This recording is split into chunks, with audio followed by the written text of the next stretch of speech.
India's civil aviation regulator, the Directorate General of Civil Aviation, has proposed a set of reforms to the existing rules governing duty timings of flight crew, including that of overstretched pilots.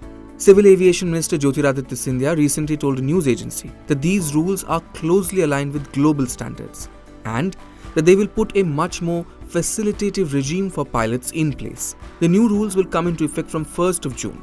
Let's see what these proposed changes are. Pilots' weekly rest period has been increased to 48 hours from the current 36 hours. The definition of night has been extended by an hour from midnight to 6 am. Right now, it is 12 am to 5 am. It will give flight crew an extra hour of rest during the early morning. Night landings will also be limited to 2 against 6 earlier. Apart from this, the airline operators will be required to submit quarterly fatigue reports, including the details of action taken to the aviation regulator. 2023 was also the year when airlines struggled to operate at full capacity on the back of several financial and engine-related issues, including the grounding of about 160 aircraft powered by Pratt & Whitney engines. These numbers, when juxtaposed with the current fleet of commercial aircraft, which is just 700, suggest how underserved India's 152 million air passenger traffic was. India's second largest carrier, Air India, had to reduce weekly flight frequencies to the United States for about 3 months in early 2023. The airline also slashed flights to West Asian countries due to crew and plane shortages. So it makes some experts believe that the fresh changes might cause some turbulence in flight schedules and could also impact operating costs, as the domestic aviation sector has been grappling with aircraft and crew mismatch for some time now. To some extent, there will be an impact on operating costs. Airlines will have to get more pilots. They will have to get more engineers. The crew shortage is something which is not, we've known about this for the last 7-8 years now. It's a global phenomena. The average age of a captain to a co-pilot is almost 15 to 20 years. That gap has to be shortened. We need more pilots, but we need qualified pilots. We need type-rated pilots. We need experienced pilots. We need pilots who have at least 3,000 flight hours. The solution to this is bringing in expat pilots as well.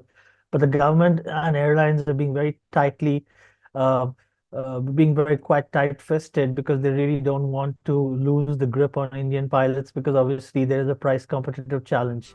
India currently has 9,000 pilots who fly its 700 aircraft. Together, Boeing and Airbus are expected to deliver about 1,100 aircraft to Indian Airlines over the next decade. According to an estimate, induction of these new aircraft would mean about 15 to 16 pilots per plane would need to be deployed to meet industry standards. So, we'll need 17,000 to 18,000 trained pilots in total. And this implies that the country needs 1,700 to 1,800 pilots per year on an average.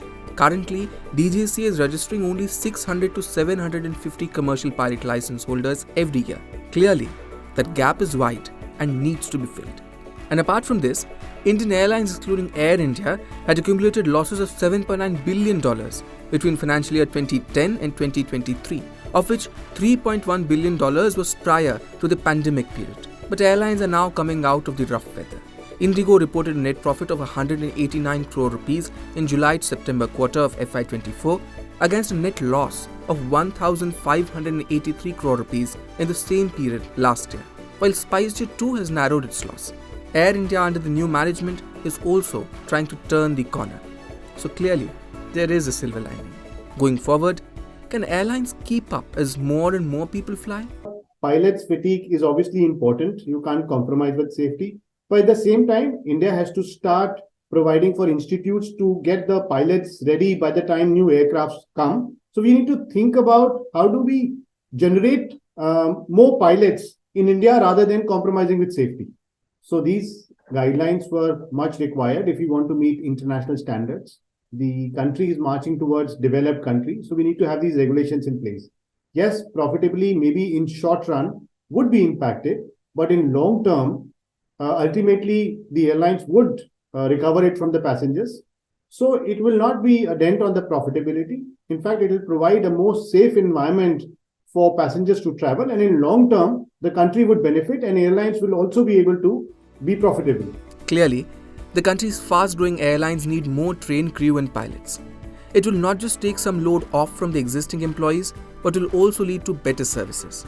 airlines still have 6 months left before the new rules kick in. Meanwhile, the government should also try and address the pilot shortage issue and find a solution. If you like this video, share it and subscribe to Business Standard. For more news, views and insights, log on to www.business-standard.com. Do also follow us on YouTube, Twitter, Facebook, Instagram, Telegram and LinkedIn. He's making plans for an early retirement. Business Standard.